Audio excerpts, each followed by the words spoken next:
ABC One Television. ABC One Television. ABC One Television. Le leader en actualité. ABC One, Jésus-Christ est le number one. ABC One, Jésus-Christ est le number one. Merci Pembo Tenabala Nabiso Nyonso. Merci Nabala Nabiso Nyonso Bazolanda. Chaîne Abiso ABC One Abiskanso Bozali. Merci Nanzambe Mokeli Oyo apesi biso souffle de vie. Mukola lelo poete aussi ma micro Oyo. Toke pese merci mingi.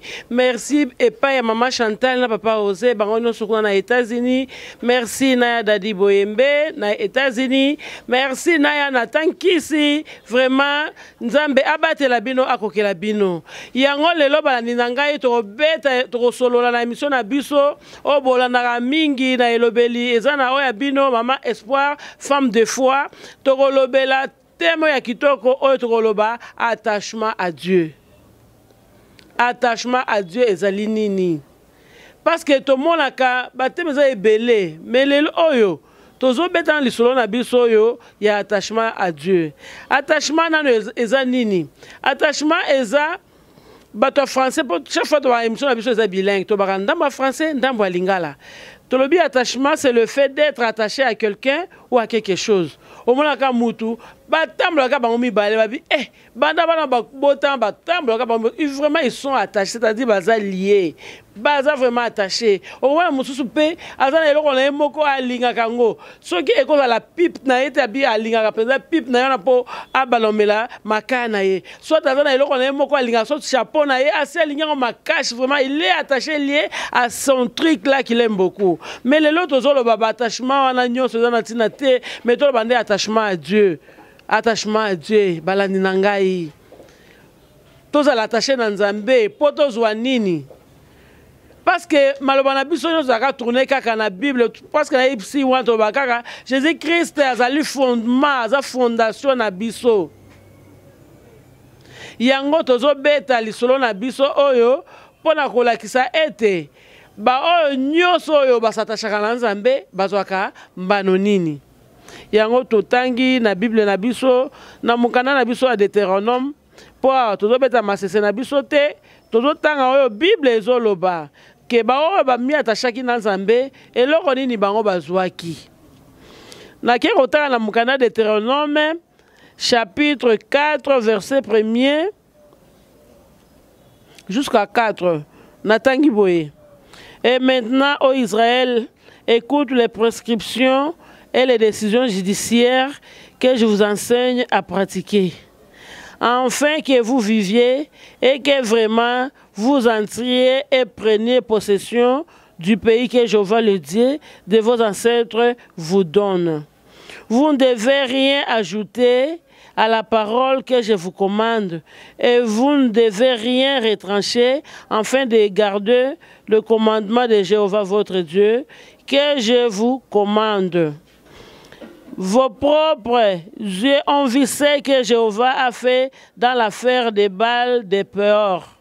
Ils ont vu que tout homme qui avait marché à la suite de Baal de Péor, celui que Jéhovah Dieu a anéanti du milieu de toi. Mais vous, qui restiez attachés à Jéhovah votre Dieu, vous êtes tous vivants aujourd'hui. Bible et lobi bao batambolaki balandaki Baal de Péor. Ils étaient tous anéantis par Jéhovah Dieu. Zamba lola bomaki bango nyonso. Mais yo nangai ba oyo balinga ki vraiment batambola ki na Nzambe omoni lelo yo bazakaka bien bazali attaché na Nzambe pe bazana bon moi. Bible ezoloba ke so biso toza attaché na Nzambe, Nzambe bala kobundela biso et puis Nzambe kobatela biso. Po ba oyo balanda ki binzambi Nzambe abomaka bango asaki ke bali moi na surface ya terre. Mama na ngai mulani na ngai mwasi ya bwanya. Yango lelo na lingi nde tobeta lisolo oyo tozala vraiment attaché na Nzambe po toyeba nini oyo Nzambe akopesa biso po na bandeko na biso bakoko na biso oyo batambolaka na Nzambe na époque na Israël Nzambe abatelaki bango et puis Nzambe apesa bango mpe bomoi. Yango yo na ngai lelo tolingi tozala attaché na Nzambe parce que soki tozali attaché na Nzambe Nzambe abena kobundela biso Nzambe abena kosalela biso makambo ya minene. Balobi Israël et tourna qui regarde pas dans Zambé lobi ah sobi to landi Zambé tete ba bakenda ki balanda ki binzamiza ba kufaki yango mama na ngai molandi na ngai vraiment na yeko senga yo vraiment ozala attaché na Zambé au lieu ozala attaché na makambo ezamala mte. Et balobi attachement bazo bela lisolo ya fidélité. Une personne qui est attachée, c'est-à-dire elle est fidèle na makambo na zo sala. Une personne qui est attachée na Zambé, c'est une personne là qui pratique la fidélité. La fidélité on la pratique. Fidélité et baba exercer on ndenge nini. Yo sali makambo ya malamu et puis Zambé amoni asepeli vraiment que moi no ya attaché na ngai. Yango balani na ngai bao nyonso balanaka ABC1 vraiment nazo senga bino bo mi abonné massivement parce que bo uzwaka makambo kitoko yo sala ke elenisa bino po sala ke fortifier bino lisusu yango tozolobela kaka makambo ya fidélité soki oza fidèle na Nzambe nde okozala attaché na ye mais soki oza fidèle na Nzambe te oza attaché na ye te obana obetaka lisolo na munoko me Nzambe wana atika obanda kala zakana yote parce que tu n'es pas attaché à lui. Être attaché à une personne c'est être lié, c'est-à-dire oza lié na Nzambe. Nyonso yo ils ont reflété makambo bon Nzambe bien que nous sommes les humains parfaits mais si nous sommes attachés na Nzambe Nzambe ebina ko sepela na biso. Yango tokotanga sous makomi na biso na Ruth. Na Ruth Bible ezobela biso nini? Tokotanga Ruth chapitre 1er verset 16 elobi nini? Ruth dit alors, ne me presse pas de t'abandonner, de me retourner d'auprès, de me détourner d'auprès de toi, car là où tu iras, j'irai, et là où tu passeras la nuit, je passerai la nuit. Ruth, biso sotoyebi lisolo ya Naomi, na ba belle fille na ye. Nini ekomelaki Naomi, bana ye nyonso mibali bakufaki. Naomi azaki na possibilité surtout parce que mon bana ya akufaki bana ba ye ko kufa. Naomi atikaki veuve na ba belle fille na ye. Meta likambo ekomelaki Naomi. Naomi azaki na Orpa na Ruth. Mais RAMC bango ke moyen ezate na moningana eza boyen ata moyen na bota lisusu ataki atako na ozwazemi mwana ngo akokola na pe na mbali te atako na zemi eke na boti mwana ngo akokola bino bozo yakati ya kobala bino lisusu eza pratiquement impossible mais Nzambe wana o Naomi abana ko sambela asalaki kamnini Rite na mukana o ya Rite azwa ngolu liboso na Nzambe. Pour l'attachement yango na lelo yo Nzambe asali ete Ruth pe batanga epe na makomi lelo nga na yo totanga Ruth parce que asala makambo malamu or tant totan biba bike Sodome na Gomorrhe balingaki bato ko mériter ata elo moko te hein balobi Moab ezaki mboka moko elakelaki mabe mais tala ne Ruth azwaki ngolu la Moabite azwa ngolu pour na nini attachement. Nakata attachement oyo kozala ngo Nzambe akosala ngolu parce que ngolu elukaka eloko te ngolu ata bakanaki basinga balobi balinga beto masasi ka siko baboma yo mais soki ngolu Nzambe ekiteli yo omona ka mutu moko ateme alobi te baboma ye te ngana kofala isika na ye nde musala ngolu esalaka wana yango so oza attaché na Nzambe Nzambe ozwa place na yo ayeba na kobundela alobi o eza intérêt na ngai. Oh, ils ont intérêt à ngai, le quoi yé, à zobunda pour ngai, moi aussi je vais le défendre. Balandi ngai, yango to beti solo ya attachement pour na Ruth. Ruth asalaki nini? Ruth a FC Naomi nga na kokende te. Place yo ko vanda ne place nga na ko vanda. Place yo ko lala ne place nga na ko lala. Nzambe na yo pe, a Nzambe na ngai. Tokotala pe banzambe baza ebeleke mais Naomi azaki na Nzambe abomoyi Nzambe lola les créateurs yango tokobeta lisolo na biso balani na ngai ya attachement à Dieu. Rita lobi ne me presse pas de partir po ngala ko kena place a okenete ngala ko tikala kaka na o po na nini amonaki ke Naomi azalaki mama malamu. Na kati wana totali peke na kati attachement na relation ya Naomi na Ruth. bolingo ezaki makasi yango na Rita bi mama bokilo boye na kotika ete je dois être toujours attaché à elle yango na Rita azaki attaché à Naomi yango tozolo babalani na ngai l'attachement paye. L'attachement paye dans quel sens? L'attachement paye parce que Ruth n'attachement na pas Naomi na Nzambe à Naomi et sali que Ruth lelo aya ko bala Boaz mobali apa mpamba te. Mobali ya pamba te. Oh Rita balaki Boaz. Abali mobali o aza penza un homme fortuné. Mbongo ya pamba te mbongo mokonzi. Oh Rita balaki. Parce qu'elle était attachée et soumise. L'attachement marche avec la fidélité et la soumission et le respect de soi. Comment yoko baki oza attaché par mouton attend auto saraete? Comment tu vas attaché à mon temps, aux la fidélité, tu n'es pas fidèle à cette personne-là. Comment tu vas dire que toi, vraiment, je suis attaché? Mais à toi, il y a attachement à Nzambe. Le lengeni biso toza attaché à Nzambe. Hein? Le lengeni biso toza attaché à Nzambe parce que attachement à biso est pas dans Nzambe et bien d'accord ça la biso makama malamu. Balani nangai. Ya on a do senga na bino vraiment to perdre vraiment élikete tous à l'attacher dans Nzambe Nzambe ebe na kosala biso makama malamu wana to beta ili solo ya Ruth mais to monike soki biso to zali attacher dans Nzambe to koloka biso bénédiction te bénédiction elanda biso bénédiction kolanda biso biso to kozala to koloka bénédiction te parce que yo auto sikaka dans l'attachement il y a l'obéissance hein. Quand tu obéis, tu vois que Dieu va automatiquement atteindre le roi Salaki Eli que ba korbo ba route ceux qui wapi ba kolesa obnani ba kolesa Eli na kati ya zamba. Hein? Attachement à Dieu paye vraiment. Ba maman na ngai, ba papa na ngai balandi na ngai. Attachement à Dieu paye. Nazo bonne la bino maman Florence. Zala attaché na Nzambe ebi na koselo makama minena ebi na kotombola yo. Bon Nzamba kosaka te. Tomoni Rit azana lola te Rit azapeka na mokilio kane tout le biso mbana yo mais Nzambe c'est là qui Rit ayeko bala Boaz balobi quand vous allez attacher dans Nzambe quand ça te ke bitumeko ya te ko ya olenge na olenge pour kosala que et détacher dans Nzambe tozo suka na Bible to tali so na ya ndeko na biso Job nini yo Satan sala kité to bi ke Satan luka kaka bi ke attachement égale plus fidélité. Mais on dit que ta fidélité, on a pour que les gens soient infidèles pour ne pas déplaire un Nzambe. On a des missions à Satan. Parce qu'il n'a jamais dit abandon. Ati le bataille que Nina Boyo, Natiki Nangai, Satan a combattre biso mikolonyoso. Place nyoso de Rosala. Abiga Rosa Bella comme Jésus-Christ. Il va faire tout pour vous détacher de Dieu. Abi attachement Rosa sur toi Lukuta. Mais ngala kosala. Totel makambo Satan sakina Job. Il a fait des choses terribles. Mais qu'est-ce que Job a fait? Papa, si on est comme Job. Satan voulait à tout prix à détacher kaka Job dans Nzambe.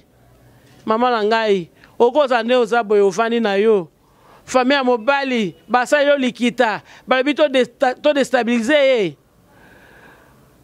To kote les réunions, asaka lolendo, amande to kosala e penza to kotala osukela wapi. Ekoza ka aux autres traverser la minute yo. Maman langai, o tika Nzambe. Femme de foyer ko yebso ko tika Nzambe te. Parce que na kata teshma ba mbonge yaka ya makasi okoni makutu te maman langai. Ba mbonge ko ya makasi mi pepe souffler parce que tali Job. Job avana mkebo kuna e bilanga. Peli moto. Kuna e bana bakufi. Kuna e salibo na boy. Job ba pote komi na nzoto. Job anyo komi na olenge ya osakana te. Mais na kati ya fidélité de Nzambe, alobi atambre le moko tenga na kotuka Nzambe. Je dois rester toujours intègre, l'intégrité de Job à payer. Tout l'attachement de Job à payer parce que Nzambe a ko pambola Job koleka. On a lobi que nous sommes attachés à Dieu, nous n'allons pas chercher la bénédiction. Donc comme pambolite, biso tous la attaché à Nzambe, ma pamboli olanda biso. Tokele la te parce que biso yo kolela kaka, ya kabu ya zo lela ndenge nini boye. O mwanga Nzambe akanisi kaka. Nzambe akanisi atindeli yo vraiment Ananias moko aye po ya kopambola po ya kosunga yo. yango nazo senga vraiment balandi na ngai bo mi abonné ebele na ABC1 bo mi abonné vraiment na émission na bino bolingaka femme sage moi c'est abonya po ete awa to lenda kande na mateya parce que Bible eza ko former biso ezo pesa biso makasi po ete to ko na kotato la Jésus Christ parce que Bible ezo esa biso que avec Dieu nous ferons des exploits et Dieu va écraser nos ennemis. Mi pepe koya nango po ekata attachement na biso na Nzambe mais biso to kosala ndeni mama okozala tango tamusu na ndako loso kangi bisaka olingi okende mama kokende te mama soki ezaka na yo mama na ngai vanda mama kanisa makambo malamu Nzambe asalela na bomoi na yo banda bomwana yo tino lelo Nzambe azokoba na kosalela yo maman sois fidèle à ton Dieu. Je sais que Jésus-Christ n'abandonne jamais. Atika biso te vraiment balinangai. Ya on a ko bonela bino, tous à l'attacher le cola, tous à l'attacher dans Nzambe le cola Job parce que Job erazaki attaché dans Nzambe, Nzambe atika ki était. To ko tanga suka na Bible wana, ndeni Nzambe afulukisaki Job.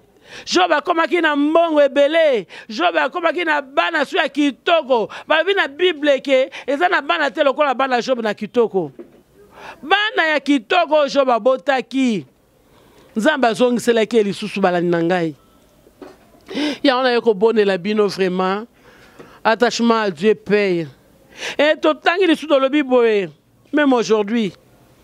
Dieu a besoin de notre attitude pas de notre habitude. Au moins la mutazo lunga kaka bio na ki église nini 16 kwate ki na église. Mais azoke na église azoke na eka akene ko sambela te. Azoke na kaka bi omoni mama na yaka wana. Lelo penza soki eka funa zo modèle na libaya wana. Mama, c'est mieux on va na ndako ke oke na église. Hein? Omona kama mama na bi lelo tana ke na église. Lelo penza na kozela e penza. Dans l'église, on a fait le formalité qui est dans l'église, mais elle n'est pas attachée à Dieu. Moi, c'est à Boigna. Les gens ont bêta mbela, on a opé sebino mbela oyo. Tous ont Nzambe. Tous à l'attacher dans Nzambe, Nzambe a côté la banda, on a biso, Nzambe a osé le biso makama malamu. Balobi l'attachement à Dieu et ça sous la crainte de Dieu et la pratique. Muto a attaché dans Nzambe, asa muto ya banka Nzambe. Pour que les gens yo olobi ke na za attaché na Nzambe ba Nzambe te eza lukuta wana eza susu c'est ça c'est pas l'attachement à Dieu wana ekomi nango yo moko zo mikosa parce que Dieu voit tout daza likolo mais misu na yezo mona partout maman na ngai ya on a ko bondela maman na ngai to pratiquer la crainte de Dieu to pratiquer la crainte de Dieu et ko ça que to za l'attacher na Nzambe. Dieu veut nous voir vraiment basoyo ya makasi parce que la femme nandengeza makela qui est akela momoko o ezana bonzambe ezana profondeur c'est une puissance parce que ezana baka mususu mi bali bako supporter ngote mais pas si va supportaka. Dieu a mis en nous une puissance para ninangai tout ça Nzambe na bosolo tout ça l'attacher na Nzambe Nzambe yo sa biso sonité ata moto zo kopela. Totalement nous Daniel, quelques exemples à Daniel, il était attaché à Dieu. Alors binga na ko sambu Nzambe na ngai te, na ko Nzambe na ngai personnalité. Daniel azaki na bolingo na Nzambe, quel que soit ba moto ba kotisa ki e, abimai kaka sain sauf. Ba kosi la kati ba kosi. Abimai kaka sain sauf. Pona nini? Nzambe place yo rolo ba ke ngana lingaka Nzambe na ko saela e, Nzambe pe atema parce que Nzambe ba défi minene. Alors bi vraiment on est là kaka oyo kaka andimi penza te nga penza na robundela ye hein yango na biso vraiment il faut tout attacher dans Nzambe pour tout se pesa mutema na Nzambe lokola Job diable yaki alinga ningisa abebisa asala wa linga kosala mais Job aza exemple ya malamu so total Daniel exemple ya malamu na kati ya Biblia parce que Bible oyo Nzambe alobi eza pour na ko reprendre biso pour na ko éduquer biso pour na ko conseiller biso pour na ko zonisa makambo en ordre peut-être lo ba kena na attacher na Nzambe na zwani non tu auras la protection tu auras la bénédiction et puis balobi que quelle que soit la souffrance tout tika Nzambe te quel que soit le défi, quelle que soit l'humiliation, quels que soient les problèmes, si nous sommes attachés à Dieu, Dieu va combattre pour nous et il va nous donner la victoire. Il va nous donner la victoire. Il y a des sortes de bénédictions que Dieu va nous donner. Jésus-Christ balobi a yo lobi to tika to landa to zwanini alobi ba balandanga ba au centuple. Il y a des bénédictions présentes au centuple. Par exemple, il y a bonne santé. Il y a Dadi Boyembe. Zama peso santé kitoko. Maman DS. Zama kelio kitoko maman. Et c'était déjà une bénédiction maman. Et puis Zama lobi susuke dans l'avenir, il va nous donner la vie éternelle. Maman Sylvie, moi si Yagi en Zambie, quoi la Hollande. Maman Zala attachée dans Zambie. Zambie est bien à retomber, la bino est bien à retomber, la bino est bien. Attachement à Dieu paye. Attachement à Dieu paye parce que Rite, à comme moi c'est Sengo. Et puis à côté de la lignée, oh Jésus-Christ a eu un beau tama. Batangi pe Rite bandeko na ngai makambo na Nzambe za kitoko makasi makambo na Nzambe za kitoko makasi parce que soki olandi Nzambe nzela ya Nzambe ozala o desite Nzambe abiki oya koti makambo na ngai nga na koti makambo na ye yango na yeko bona bino balani na ngai bomi abonné massivement bomi abonné ebele vraiment na ABC One bozala jamais déçu parce que programme ezoko bakaka matin na biso ezoko bakaka po ete na ABC One tozana posa totombola kaka kombo Jésus-Christ tozala pe basi oyo ya kobanga Nzambe pe ya kopratiquer tozala ba auditeur o baza koyoka kaka te mais tozala ba auditeur o baza kopratiquer vraiment na ki opesa vraiment bambote mingi na ba oyo nyonso bazo baolanda ngai bisika nyonso bakozala na Amérique na Asie na Océanie na Afrique na Europe bisika nyonso bakozala vraiment na ki opesa bino mbote ebele na pesi mbote mingi et pas ya Jimmy Boembe vraiment cordon na biso umela na pesi mbote mingi et pas cameraman oyo asali ete bomona nga bisika bozali na bilili cameraman oyo nguya ya Moli Musantu oyo penza soki asimbi machine vraiment vraiment Nzambe akokela vraiment ya kabuya na pesi mbote ebele na bana ngai na pesi mbote ebele na Julien maître Julien umela bon séjour na Kinshasa na pesi mbote ebele na Cédric na réserve encore parce que na biki lobby to sala kama minene na pesi mbote na Emmanuela mbote na ngai na balandi nyoso na pesi mbote na ngai na ya Nathan Kisi ya lata futur médecin Nzambe akokela vraiment na pesi mbote na ngai na Nana na pesi mbote na ngai na Florence vraiment Nzambe akokela bino vraiment na elobeli ezaki oya bino maman espoir femme de foi bye bye to monani mbala ya sima Nzambe lola abatela biso bye bye. ABC One Television. ABC One Television. Le leader en actualité.